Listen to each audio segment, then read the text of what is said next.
안녕하세요. 한국어 쉬워요의 유교창. 안녕하세요. 흥입니다.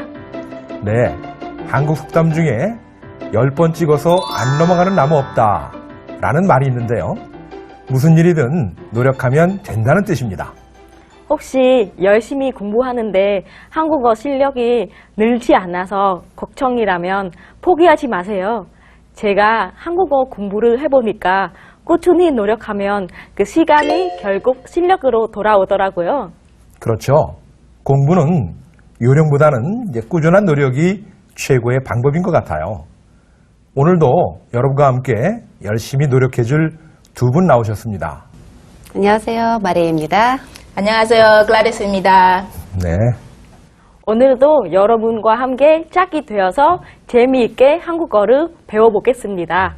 한국어 쉬워요. 시작합니다.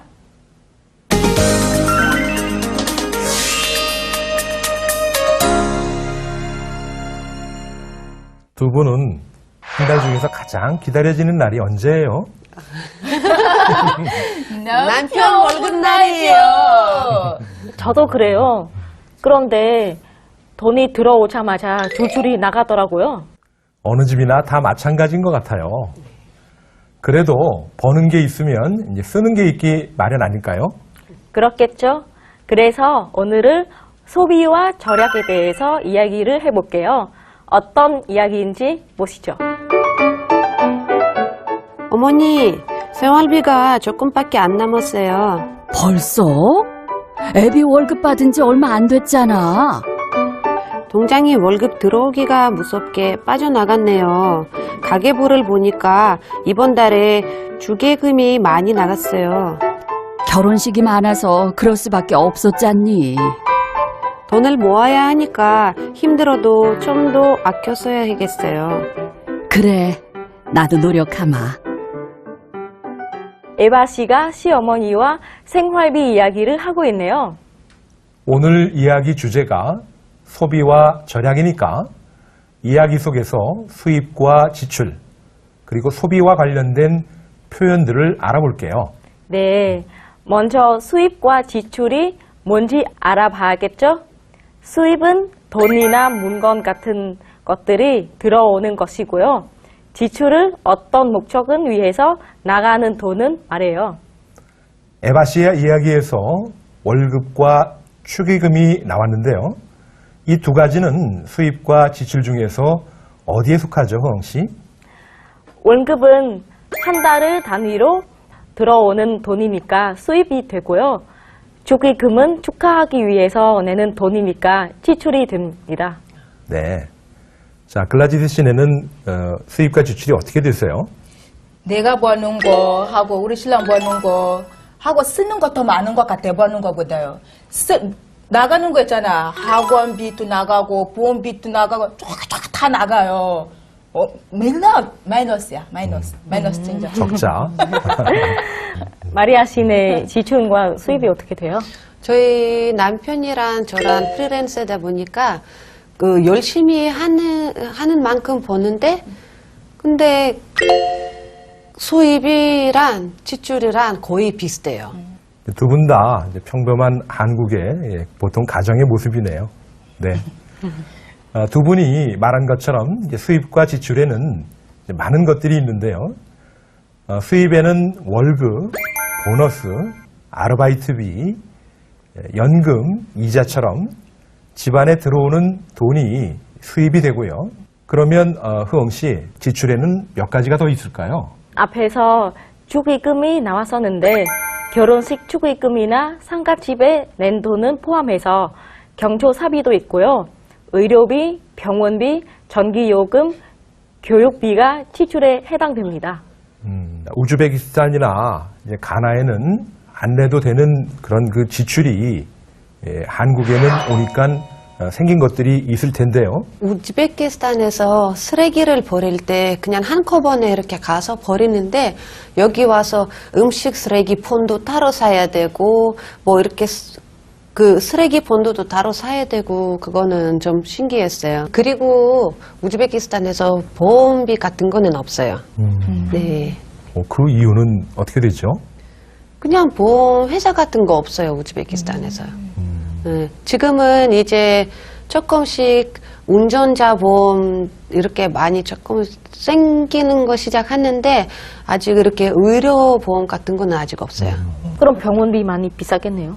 병원비는 약부터 그 솜까지 다 사야 돼요. 사서 이렇게 그 병원에 가야 돼요. 그럼 돈이 많이 들겠어요. 많이 들어요. 오.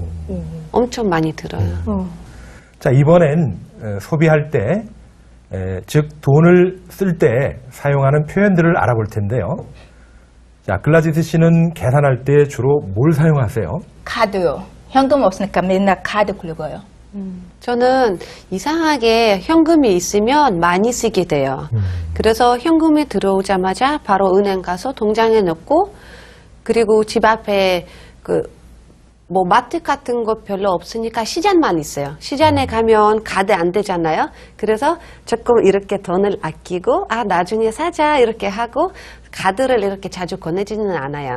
알뜰주부네요.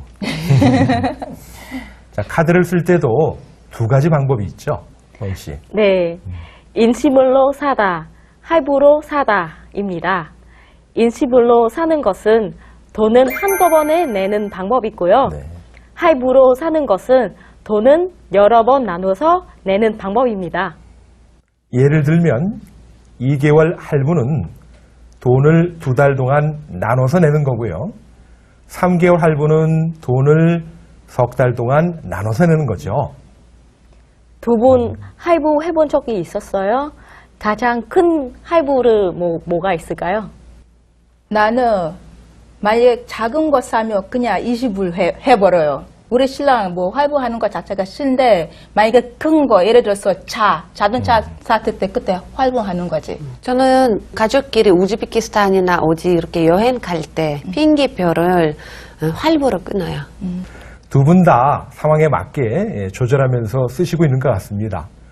우리가 마냥 쓰고 싶은 대로 다 쓰면서 살 수는 없겠죠. 아껴야 잘 산다는 말도 있는데 아껴 쓰는 걸 뭐라고 할까요?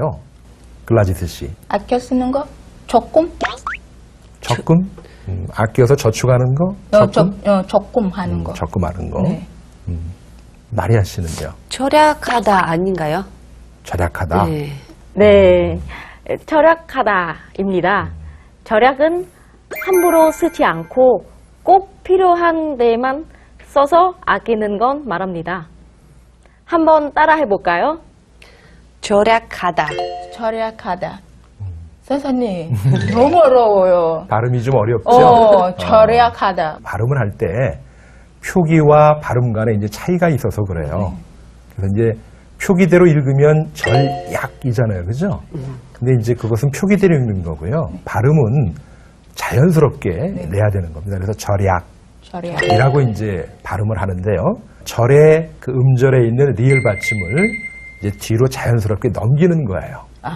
그러면 이제 리을이 뒤로 넘어가면서 략으로 발음되겠죠. 그죠? 앞에는 절약 이렇게 됩니다. 절약은 표기대로 읽는 거고 절약. 절약. 거기에 이제 하다가 붙게 되면 절약게 하다가 붙게 되면 이제 기역과 히읗이 만날 때 이제 키읔으로 바뀌어서 절약하다. 절약하다. 아니요, 카다. 카다. 절약하다. 절약하다. 절약하다. 절약하다. 네. 자, 지금 소비와 절약에 대해서 몇 가지 표현들을 배웠는데요. 잘 버는 것도 중요하지만은 잘 쓰는 것도 중요하겠죠.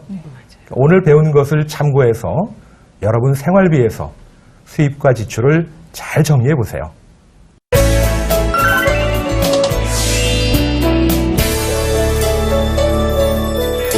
이번엔 문장 속에서 문법을 배워보겠습니다. 오늘의 문법. 리을 수밖에 없다. 돈을 모으려면 아껴 쓸 수밖에 없다.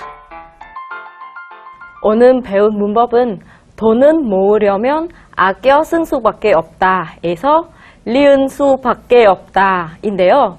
다른 방법이나 가능성이 없을 때 쓰는 표현입니다.